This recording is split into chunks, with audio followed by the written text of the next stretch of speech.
Bambang tahu betul setiap jengkal jalan di Pulau Jawa. Sebagai sopir truk ekspedisi yang sudah makan asam garam selama belasan tahun, ia hafal lekuk jalan, lubang, dan setiap warung makan yang menyajikan kopi pahit yang pas untuk begadang. Malam itu, ia sedang mengantar muatan penting ke sebuah pabrik di pedalaman Jawa Timur. Jadwalnya mepet, dan ia butuh jalan pintas. Sesuai rekomendasi seorang sopir senior, ia memutuskan untuk mengambil jalur alternatif melewati hutan jati yang lebat. Konon, jalur ini bisa memangkas waktu hingga 3 jam, meskipun terkenal sepi dan jarang dilalui. Pukul 22, truk Bambang memasuki jalan yang ia cari. Awalnya, jalannya masih beraspal mulus, tetapi semakin jauh ia masuk, aspal itu berubah menjadi tanah liat yang bergelombang. Lampu depan truknya hanya mampu menembus kegelapan sejauh beberapa meter di depan, meninggalkan sisa jalan yang diselimuti bayangan menakutkan dari pohon-pohon yang menjulang tinggi. Udara dingin mulai merasuk ke dalam kabin. Bambang membuka jendela sedikit untuk menghirup udara segar, tetapi yang ia dapatkan hanyalah bau tanah basah dan dedaunan yang membusuk. Jalan apa ini? Perasaan tadi pagi mulus-mulus saja. Gumamnya, matanya tajam memindai setiap belokan. Ia mengecek GPS di ponselnya, tetapi sinyal hilang total. Bambang menghela napas. Ia sudah terbiasa dengan situasi seperti ini. Sopir sejati tidak butuh GPS, hanya naluri. Ia melanjutkan perjalanan, berharap bisa segera menemukan jalan utama. Namun, beberapa saat kemudian, ia mulai merasa ada yang aneh. Jalan yang seharusnya lurus kini terasa melingkar. Ia seperti kembali ke tempat yang sama. Bambang melihat sebuah pohon besar dengan dahan yang aneh, seakan-akan melingkar membentuk pintu gerbang. Ia ingat, ia sudah melewati pohon itu setengah jam yang lalu. Jantungnya berdebar kencang. Ia mencoba menenangkan dirinya. Mungkin ia salah lihat. "Ah, mataku sudah lelah," katanya, berusaha menepis pikiran aneh. Ia menambah kecepatan, berharap bisa segera keluar dari putaran ini. Tiba-tiba, kabut tebal muncul entah dari mana. Kabut itu tidak seperti kabut biasa. Warnanya putih pucat, berbau harum seperti melati, dan terasa dingin sekali. Kabut itu melingkupi truknya, membuatnya tidak bisa melihat apa-apa. Bambang memperlambat laju truknya, memicingkan mata, berusaha menembus kabut. Ia menginjak rem, tetapi ban truknya selip. Ia membanting setir ke kiri, lalu ke kanan, berusaha mengendalikan truknya. Truknya oleng, menabrak sesuatu, dan akhirnya berhenti dengan suara braak yang keras. Mesinnya mati. Bambang mencoba menyalakan mesin truknya lagi, tetapi tidak ada respon. Ia menghela napas frustrasi. Ia keluar dari kabin, memeriksa bagian depan truknya. Ada sebuah pohon yang tumbang, menghalangi jalan. Kabut masih menyelimuti sekelilingnya, membuat semuanya terasa surreal. Ia menyadari bahwa ia tidak bisa kembali. Ia juga tidak bisa maju. Ia benar-benar tersesat. Ia menoleh ke belakang, berharap melihat jalan yang ia lewati, tetapi yang ia lihat hanyalah kabut tebal yang tidak berujung. Ia menatap ke depan. Jalan yang tertutup pohon tumbang juga tertutup kabut. Ia tidak tahu ada di mana. Ia hanya tahu satu hal. Ia tidak sendirian. Bambang merasakan kehadiran aneh di sekitarnya. Suara-suara berbisik, memanggil namanya, tetapi tidak ada siapa-siapa. Ia kembali ke dalam kabin, mengunci pintu, dan menunggu sampai kabut itu menghilang. Namun, kabut itu tidak menghilang, dan ia hanya bisa pasrah, menunggu fajar. Malam berlalu dengan sangat lambat. Bambang mencoba tidur, tetapi ia tidak bisa. Ia terus mendengar bisikan-bisikan aneh dan suara-suara aneh dari luar. Ia melihat bayangan-bayangan yang bergerak di antara pepohonan. Ia mengambil senter di laci truknya dan menyalakannya, tetapi cahaya senternya tidak bisa menembus kabut tebal. Saat fajar tiba, kabut perlahan menghilang, menampakkan hutan yang sangat indah. Bunga-bunga bermekaran, dan burung-burung berkicau. Hutan ini tidak seperti hutan yang pernah ia lihat. Bambang keluar dari truknya. Ia merasa sangat lelah. Ia melihat ke sekelilingnya. Ada sungai kecil di dekatnya. Ia berjalan ke sana, berharap bisa mencuci mukanya. Saat ia tiba di tepi sungai, ia melihat sebuah air terjun kecil yang dikelilingi oleh bunga-bunga yang berwarna-warni. Di bawah air terjun, ada sebuah kolam yang airnya sangat jernih. Bambang membasuh mukanya dengan air yang sangat dingin. Ia merasa lebih segar. Saat ia hendak kembali, ia melihat bayangan seorang wanita di dalam air. Ia menoleh ke belakang. Tidak ada siapa-siapa. Ia menoleh ke air lagi, dan kali ini, ia melihat bayangan itu lebih jelas. Bayangan seorang gadis yang cantik, dengan rambut panjang dan gaun putih. "Kamu siapa?" tanya Bambang. Suaranya bergetar. "Aku Aina," jawab suara itu. Suaranya lembut, seperti alunan musik. Bambang melihat sekelilingnya. Ia tidak melihat Aina. Tiba-tiba, Aina muncul dari balik kabut. Ia sangat cantik, dengan mata yang besar dan bibir yang merah. "Kamu tidak takut padaku?" tanya Aina. Suaranya sangat lembut. "Kenapa aku harus takut? Kamu manusia kan?" tanya Bambang, mencoba bersikap normal. "Aku bukan manusia, Bambang," jawab Aina. "Aku Bunian." Bambang tertawa terbahak-bahak. "Bunian? Apa itu?" "Kami adalah kaum yang hidup berdampingan dengan manusia. Tetapi kami tidak terlihat oleh mata manusia biasa," jelas Aina. "Dan kamu, Bambang, telah tersesat ke dunia kami." Bambang tidak percaya. Ia beranggapan Aina hanyalah gadis desa yang iseng. "Kalau begitu, tunjukkan jalan pulang, ya? Aku harus segera mengantar muatan." Aina tersenyum. "Kamu tidak bisa kembali, Bambang. Tidak ada jalan keluar dari sini, kecuali..." "Kecuali apa?" tanya Bambang, tidak sabar. "Kecuali kamu menikah denganku," jawab Aina. Matanya menatap Bambang dalam-dalam. Bambang terkejut. Ia tertawa terbahak-bahak lagi. "Kamu bercanda kan? Aku tidak bisa menikahi gadis yang baru aku temui. Aku punya tunangan yang sedang menungguku." Aina tidak menjawab. Ia hanya menatap Bambang. Matanya berkaca-kaca. Tiba-tiba, ia mengangkat tangannya. Bunga-bunga di sekitarnya layu seketika. Air di sungai menguap, dan pohon-pohon di sekitarnya bergoyang kencang. Bambang ketakutan. Ia menyadari bahwa Aina bukan gadis biasa. Aina adalah makhluk dengan kekuatan yang di luar nalar. "Kamu harus menikah denganku, Bambang," kata Aina. "Ini satu-satunya cara kamu bisa kembali ke duniamu." Bambang menelan ludah. Ia tidak percaya dengan apa yang ia lihat. Ia tidak tahu harus berbuat apa. Ia melihat ke arah truknya, dan ia melihat truknya berkarat dan usang, seperti sudah berpuluh-puluh tahun tidak bergerak. "Apa ini?" tanya Bambang.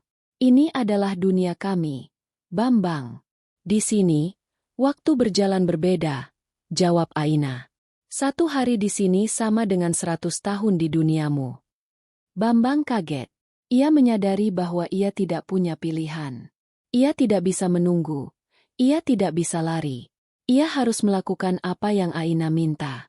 Ia menatap Aina, dan akhirnya ia mengangguk. "Baiklah, aku setuju," jawab Bambang. Suaranya lemah. "Aku akan menikahimu." Aina tersenyum. Senyumnya sangat cantik. "Terima kasih, Bambang. Aku berjanji, aku akan membuatmu bahagia." Bambang tidak menjawab. Ia hanya berpikir, apakah ia bisa kembali ke dunia asalnya? Atau ia harus hidup selamanya di dunia ini? Bambang melangkah ke samping Aina. Pikirannya kalut. Ia tidak tahu apakah ia membuat keputusan yang benar. Ia hanya ingin kembali ke dunia asalnya. Ia tidak bisa membayangkan hidup di dunia ini, di mana waktu berjalan begitu cepat, dan di mana ia adalah satu-satunya manusia. Bambang merasa sangat tertekan. Ia merindukan tunangannya, Santi. Ia merindukan kopi pahit di warung kopi, suara bising kota, dan suara deru mesin truknya. "Jangan khawatir, Bambang," kata Aina, seakan ia bisa membaca pikiran Bambang. "Aku tahu ini sulit bagimu, tapi percayalah, kamu akan bahagia di sini." Bambang hanya diam. Ia tidak tahu harus berkata apa. Ia hanya ingin pulang. Aina tersenyum.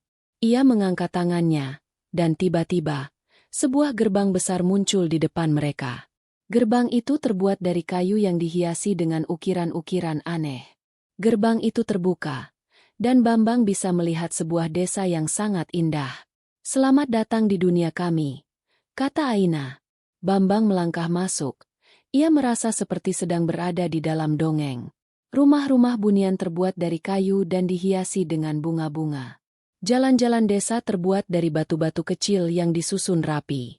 Ada suara musik yang terdengar dari setiap sudut desa. Bambang merasa damai, tetapi ia juga merasa takut. Aina membawanya ke sebuah rumah yang paling besar di desa itu. Di depan rumah, ada para tetua bunian. Mereka mengenakan pakaian yang terbuat dari kain yang ditenun dari sutra. Mereka memiliki mata yang besar dan rambut yang panjang. "Dia adalah Bambang," kata Aina, memperkenalkan Bambang. Para tetua menatap Bambang dengan tatapan aneh. Mereka berbisik-bisik, seakan mereka tidak percaya bahwa ada manusia di dunia mereka. "Dia akan menjadi suamiku," kata Aina. Para tetua terkejut. Mereka menatap Aina dengan tatapan tidak percaya. "Kenapa kau memilih manusia?" tanya seorang tetua. "Karena dia tulus," jawab Aina. "Dia adalah satu-satunya manusia yang bisa masuk ke dunia kita. Dia adalah satu-satunya yang bisa melihat kita." Bambang merasa malu. Ia tidak tahu harus berbuat apa. Ia hanya diam, menunggu apa yang akan terjadi. Seorang tetua mendekati Bambang, menyentuh tangannya, dan tiba-tiba, Bambang bisa merasakan kekuatan yang sangat besar mengalir ke dalam tubuhnya. Ia merasakan tubuhnya menjadi lebih ringan, dan ia merasa bisa terbang. "Dia memiliki jiwa yang tulus," kata tetua itu. "Dia pantas menjadi bagian dari kita." Bambang terkejut. Ia tidak tahu apa yang harus ia katakan. Ia hanya tersenyum dan mengangguk. Hari-hari pertama Bambang di dunia bunian berjalan dengan sangat sulit. Ia kesulitan beradaptasi dengan tradisi dan kebiasaan bunian. Ia merindukan rokok, kopi, dan keramaian di dunia asalnya. Ia mencoba melarikan diri, tetapi ia selalu tersesat. Ia mencoba meminta bantuan, tetapi tidak ada siapa-siapa. Ia merasa sangat terisolasi. Aina selalu ada di sisinya, mencoba menghiburnya. Ia membawakan makanan yang lezat, mengajaknya berjalan-jalan, dan menceritakan kisah-kisah bunian. Aina sangat sabar. Ia tidak pernah memaksakan Bambang. Ia hanya ingin Bambang bahagia. "Aku tahu kamu merindukan duniamu, Bambang," kata Aina. "Tapi, percayalah, di sini kamu akan aman. Di sini kamu akan bahagia." Bambang tidak menjawab. Ia hanya menatap Aina. Ia tidak tahu apa yang harus ia katakan. Suatu hari, Bambang menemukan sebuah buku kuno di perpustakaan bunian. Buku itu terbuat dari kulit yang sudah usang dan dihiasi dengan tulisan-tulisan aneh. Ia membukanya, dan ia terkejut. Buku itu menceritakan tentang bagaimana seorang manusia bisa kembali ke dunianya. "Apa ini?" tanya Bambang. "Itu adalah buku tentang sejarah kami," jawab Aina. "Buku itu menceritakan tentang asal-usul kami, tradisi kami, dan kekuatan kami." Bambang membaca buku itu. Ia menemukan sebuah ritual yang harus dilakukan saat bulan purnama. Ritual itu bisa mengembalikan seorang manusia ke dunianya. "Aku bisa kembali," kata Bambang. Matanya berbinar-binar. Aina menatap Bambang. Matanya berkaca-kaca. "Kamu mau meninggalkanku?" "Aku harus kembali, Aina," jawab Bambang. "Aku punya tunangan yang sedang menungguku." Aina mengangguk. Ia tersenyum, tetapi senyumnya terlihat sedih. "Aku akan membantumu, Bambang. Aku akan membantumu pulang." Aina mengajak Bambang pergi ke pinggir danau yang indah. Airnya jernih dan dihiasi dengan bunga-bunga teratai yang bermekaran. Angin malam berhembus sejuk, membawa aroma harum bunga-bunga. Aina duduk di samping Bambang, menatap langit yang penuh bintang. "Aku minta maaf, Bambang," kata Aina. "Aku tahu aku memaksamu. Aku tidak punya pilihan lain." "Apa maksudmu?" tanya Bambang. Aku tertekan, kata Aina. Para tetua bunian memaksaku untuk menikah dengan seorang bunian yang sudah mereka pilihkan. Aku tidak mencintainya. Bambang. Aku tidak mau menikah dengannya. Bambang menatap Aina. Ia tidak tahu harus berkata apa. Ia merasa kasihan pada Aina. Kenapa kau harus menikah dengannya? Itu tradisi kami, jawab Aina. Seorang bunian wanita harus menikah dengan seorang bunian pria untuk menjaga kekuatan kami. Jika aku tidak menikah dengannya, dia akan marah. Dan kemarahannya sangat berbahaya. Bambang terkejut. Ia tidak tahu bahwa Aina mengalami hal yang sama seperti dirinya. Aku mencintai seorang bunian yang lain, kata Aina. Tapi dia tidak mau menikah denganku karena dia takut dengan kemarahan dari para tetua. Lalu, apa hubungannya denganku? Tanya Bambang. Kau adalah manusia, jawab Aina. Jika aku menikah denganmu, aku akan melanggar tradisi. Para tetua akan marah. Tapi, mereka tidak bisa menyentuhmu, karena kau adalah manusia. Apa? Tanya Bambang, tidak mengerti. Kau adalah satu-satunya harapan Bambang, kata Aina. Kau adalah kunci untuk memecahkan tradisi ini. Bambang terdiam. Ia tidak tahu apa yang harus ia katakan. Ia hanya menatap Aina. Ia merasa kasihan pada Aina. Ia merasa bahwa Aina sama seperti dirinya, terperangkap di dalam situasi yang tidak ia inginkan. Aku akan membantumu, Aina, kata Bambang. Aku akan membantumu keluar dari masalah ini. Aku tidak akan membiarkanmu menikah dengan orang yang tidak kau cintai. Aina tersenyum. Senyumnya sangat tulus. Terima kasih, Bambang. Aku tahu kau akan membantuku. Mereka berdua berjalan kembali ke desa, merencanakan bagaimana mereka bisa menghentikan pernikahan Aina. Mereka tahu bahwa ini tidak akan mudah, tetapi mereka harus mencoba. Bambang dan Aina mulai mencari tahu tentang cara agar Bambang bisa kembali ke dunianya. Mereka mengunjungi perpustakaan bunian, di mana mereka menemukan sebuah buku kuno yang terbuat dari kulit yang sudah usang dan dihiasi dengan tulisan-tulisan aneh. Buku itu menceritakan tentang bagaimana seorang manusia bisa kembali ke dunianya. Buku itu juga menyebutkan tentang benda pusaka. Apa ini? Tanya Bambang, menunjuk ke sebuah gambar yang ada di buku itu. Itu adalah benda pusaka, jawab Aina. Benda itu adalah sumber kekuatan kami. Benda itu bisa mengendalikan waktu. Apa? Tanya Bambang, tidak percaya. Benda itu bisa mengendalikan waktu. Ya, jawab Aina. Benda itu adalah kunci untuk kembali ke duniamu. Kau harus mengambil benda itu, Bambang. Itu satu-satunya cara. Bambang menelan ludah. Ia tidak tahu apakah ia harus mengambil benda itu. Ia takut. Ia tidak ingin mengambil benda yang bisa menghancurkan dunia bunian. Jangan khawatir, Bambang, kata Aina. Aku akan membantumu. Aku akan mengambil benda itu untukmu. Tapi, kau bilang benda itu berbahaya, kata Bambang. Aku tidak mau kau dalam bahaya. Aina tersenyum. Aku tidak akan dalam bahaya. Aku akan melindungimu.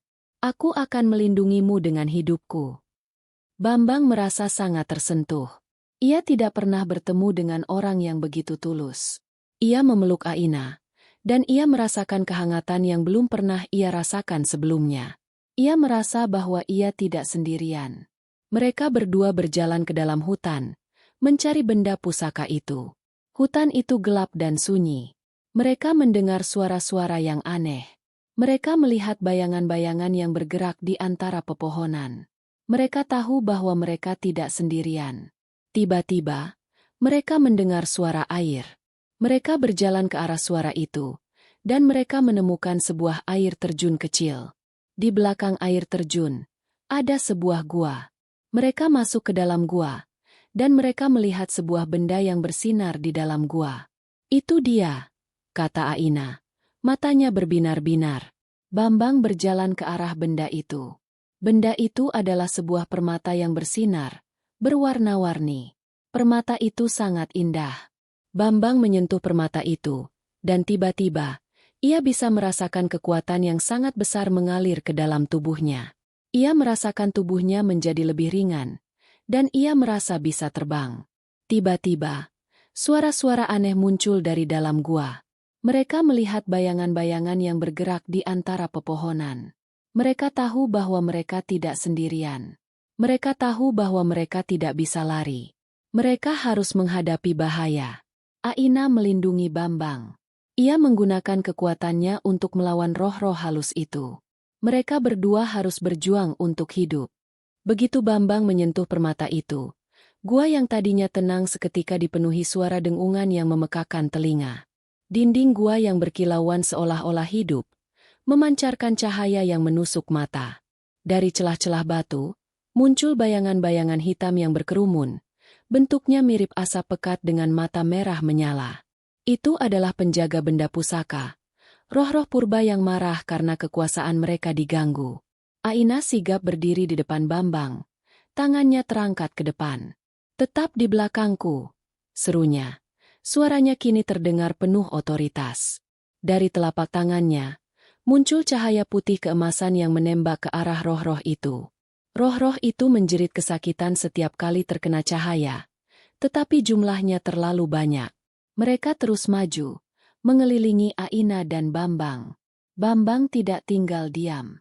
Meskipun kekuatannya belum stabil, ia mencoba menggunakan energi yang mengalir dari permata. Ia membayangkan sebuah perisai yang melindunginya, dan seketika, sebuah aura tipis berwarna perak muncul di sekeliling tubuhnya. Roh-roh yang mencoba menyentuhnya terpental jauh. Namun, energi itu sangat menguras tenaganya, dan ia mulai merasa lemas. "Bambang, kita harus cepat. Permata ini membutuhkan energi dariku, tapi aku tidak akan sanggup menahan mereka terlalu lama," kata Aina. Napasnya tersengal-sengal. Ia terus menembakkan cahaya, tetapi semakin banyak roh yang muncul. "Bagaimana caranya?" tanya Bambang. Matanya menatap Aina yang terlihat kelelahan. "Kau harus menyatukan energimu dengan permata itu," jawab Aina. "Bayangkan kau adalah bagian dari permata itu." Bambang mengangguk. Ia memejamkan mata, memegang permata itu erat-erat. Ia membayangkan energi yang mengalir di dalam tubuhnya, dan ia menyatukan energi itu dengan permata. Permata itu bersinar lebih terang dari sebelumnya, dan cahaya itu menyebar ke seluruh gua. Roh-roh itu menjerit kesakitan, dan mereka menghilang. Gua itu kembali menjadi tenang. Bambang membuka matanya. Ia merasa sangat lelah, tetapi ia juga merasa bahagia. Ia berhasil. Ia berhasil mengalahkan roh-roh itu. Aina tersenyum. "Kau berhasil, Bambang. Aku tahu kau bisa." Bambang memeluk Aina. Ia merasa sangat bersyukur. Ia tidak tahu apa yang akan terjadi jika ia tidak bertemu dengan Aina. Dengan benda pusaka di tangan, Bambang dan Aina kembali ke desa. Kabar keberhasilan mereka menyebar dengan cepat. Para bunian menyambut mereka dengan sorak-sorai dan pujian. Para tetua terkejut. Mereka tidak menyangka bahwa Bambang bisa mengambil benda pusaka itu. "Kau berhasil, Bambang," kata seorang tetua. "Kau berhasil mengalahkan roh-roh itu. Kau pantas menjadi bagian dari kami." Bambang tersenyum. Ia menatap Aina, dan ia melihat Aina tersenyum. Ia tahu bahwa ia tidak bisa kembali. Ia tahu bahwa ia harus menikah dengan Aina. Malam itu, bulan purnama bersinar sangat terang. Para bunian berkumpul di depan air terjun, tempat Bambang pertama kali bertemu Aina. Mereka menyalakan lilin, dan mereka mulai menari dan bernyanyi. Suasana itu sangat magis. Bambang dan Aina berdiri di tengah-tengah kerumunan, mengenakan pakaian pernikahan tradisional bunian. Bambang mengenakan pakaian yang terbuat dari sutra berwarna putih, dan Aina mengenakan gaun yang terbuat dari bunga-bunga teratai. Mereka berdua terlihat sangat cantik dan tampan. Seorang tetua memulai ritual pernikahan. Ia mengucapkan mantra-mantra kuno, dan ia menyatukan tangan Bambang dan Aina. "Kalian sekarang adalah suami istri," kata tetua itu. "Kalian adalah satu." Para bunian bersorak dan bersorak. Mereka melemparkan bunga-bunga ke arah Bambang dan Aina. Bambang dan Aina tersenyum, Mereka merasa sangat bahagia. Namun, di balik kebahagiaan itu, ada rasa sedih yang mendalam di hati Bambang. Ia tidak bisa melupakan Santi. Ia tidak bisa melupakan janji yang ia buat. Ia tahu bahwa ia tidak bisa kembali. Ia tidak bisa bertemu dengan Santi lagi. Aina menatap Bambang. Ia bisa merasakan kesedihan Bambang. Ia memegang tangan Bambang. Dan ia tersenyum. Aku tahu kau sedih, Bambang, katanya. Tapi percayalah, aku akan membuatmu bahagia. Aku akan menjadi istri yang baik bagimu. Bambang mengangguk. Ia memeluk Aina. Ia tahu bahwa Aina tulus. Ia tahu bahwa ia harus mencoba. Ia harus mencoba untuk bahagia. Pernikahan yang meriah itu berakhir seiring fajar menyingsing. Bambang dan Aina dibawa ke sebuah pondok kecil yang terbuat dari kayu, terletak di pinggir danau. Pondok itu dihiasi dengan bunga-bunga yang berwarna-warni, dan ada lentera-lentera yang tergantung di setiap sudut. Malam itu, mereka berdua duduk di teras pondok, menatap langit yang penuh bintang. Bambang tidak bisa tidur. Pikirannya dipenuhi kenangan tentang Santi. Ia merindukan Santi. Ia merindukan senyumnya, suaranya, dan sentuhannya. Kau memikirkan Santi? Tanya Aina, suaranya lembut. Bambang mengangguk. Aku tidak bisa melupakannya. Aku janji akan menikahinya. Aina menghela napas. Aku tahu itu sulit, Bambang. Tapi kau tidak punya pilihan. Aku tahu, kata Bambang. Aku hanya berharap aku bisa kembali. Aina menatap Bambang. Matanya berkaca-kaca. Aku juga berharap, Bambang. Aku juga berharap kau bisa kembali. Tapi aku tidak bisa membiarkanmu pergi. Bambang terkejut. Kenapa? Karena jika kau pergi, aku akan kembali tertekan, kata Aina. Para tetua akan memaksaku untuk menikah dengan orang yang tidak aku cintai. Siapa yang kau cintai? Tanya Bambang. Aina menatap langit. Dia adalah bunian yang sangat tampan. Dia berani melawan para tetua. Tapi dia tidak seberani aku. Dia meninggalkanku. Bambang menelan ludah. Ia merasa kasihan pada Aina. Ia merasa bahwa ia dan Aina sama-sama terperangkap. Aku akan membantumu, Aina, kata Bambang. Aku tidak akan membiarkanmu menikah dengan orang yang tidak kau cintai. Aina tersenyum. Terima kasih, Bambang. Aku tahu kau akan membantuku. Mereka berdua duduk dalam diam, menatap langit. Bambang merasa damai di samping Aina. Ia merasa bahwa Aina adalah satu-satunya orang yang bisa memahaminya. Malam itu, Bambang tidur dengan lelap. Ia bermimpi tentang Santi. Santi terlihat sangat cantik, mengenakan gaun putih. Ia tersenyum pada Bambang, dan ia memegang tangan Bambang. Aku menunggumu, Bambang, kata Santi. Aku menunggumu pulang. Bambang tersenyum. Ia memeluk Santi. Ia merasa sangat bahagia. Tiba-tiba, wajah Santi berubah menjadi wajah yang menakutkan. Matanya merah, dan ia berteriak. Kau mengkhianatiku, Bambang, teriak Santi. Kau mengkhianatiku. Bambang terbangun. Ia berkeringat dingin. Ia melihat Aina tidur di sampingnya. Ia memeluk Aina. Ia merasa takut. Aina terbangun. Ia melihat Bambang yang gemetar. Ada apa? Tanyanya. Aku bermimpi, kata Bambang. Aku bermimpi tentang Santi. Dia marah padaku. Aina mengangguk. Itu adalah mimpi buruk. Itu adalah peringatan dari roh-roh yang menjaga dunia kita. Mereka tidak mau kau kembali. Bambang menelan ludah. Ia merasa takut. Ia tidak tahu apa yang harus ia lakukan. Aina memeluk Bambang. Jangan khawatir, Bambang. Aku akan melindungimu. Aku akan melindungimu dengan hidupku. Bambang tidak bisa tidur lagi. Ia hanya duduk di teras pondok, menatap langit. Ia memikirkan tentang Santi, dan ia memikirkan tentang Aina. Ia tidak tahu apa yang harus ia lakukan. Ia tidak tahu apakah ia membuat keputusan yang benar. Ia hanya ingin pulang. Ia menatap permata yang ia ambil dari gua. Permata itu bersinar, dan ia bisa mendengar suara-suara dari dalam permata. Suara-suara itu memanggil namanya, dan mereka berkata bahwa ia harus kembali. Ia harus kembali ke dunia asalnya. Ia menatap Aina yang tertidur. Ia tidak bisa meninggalkannya. Ia tidak bisa menyakitinya. Ia merasa bahwa ia terperangkap. Ia tidak punya pilihan. Ia harus memilih. Ia harus memilih antara Santi dan Aina. Beberapa hari setelah pernikahan, Bambang dan Aina menjalani kehidupan yang harmonis. Bambang mulai beradaptasi dengan kehidupan di dunia bunian. Ia belajar menenun, ia belajar memasak, dan ia belajar berbicara dengan binatang. Ia merasa damai, tetapi ia tidak bisa melupakan Santi. Ia juga tidak bisa melupakan permata itu. Permata itu terus berbisik, memanggil namanya, memintanya untuk kembali. Suatu sore, saat Bambang dan Aina sedang duduk di tepi danau, mereka melihat sebuah perahu kecil yang terbuat dari kayu yang berlayar ke arah mereka. Di atas perahu, ada seorang bunian pria yang sangat tampan. Ia memiliki mata yang besar, bibir yang merah, dan rambut yang panjang. Ia mengenakan pakaian yang terbuat dari sutra berwarna biru. "Jaka!"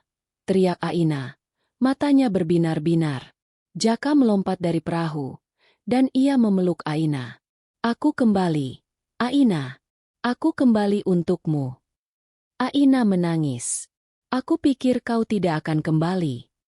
"Aku tahu aku salah," kata Jaka. "Aku takut, tapi aku tidak bisa melupakanmu." Jaka menoleh ke arah Bambang. Matanya menunjukkan kecemburuan. "Siapa dia?" tanyanya. "Dia adalah suamiku, Jaka," jawab Aina. "Dia adalah Bambang." Jaka terkejut. Ia menatap Aina, tidak percaya. "Kau menikah dengan manusia?" "Aku tidak punya pilihan, Jaka," kata Aina. "Para tetua memaksaku untuk menikah dengan orang lain. Aku butuh perlindungan. Aku butuh seseorang yang bisa melindungiku." Jaka menatap Bambang. Matanya menunjukkan kemarahan. "Kau mengambil Aina dariku," katanya. Bambang tidak menjawab. Ia hanya diam. Ia merasa bingung. Ia tidak tahu harus berkata apa. Jaka menatap Aina. "Kau tahu, Aina? Aku berani melawan para tetua. Aku akan melawan mereka. Aku akan memenangkanmu kembali."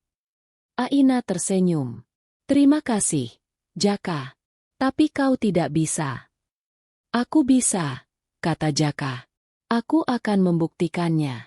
Aku akan melawan mereka." Kabar kembalinya Jaka dan pengakuannya bahwa ia mencintai Aina menyebar dengan cepat di seluruh desa Bunian.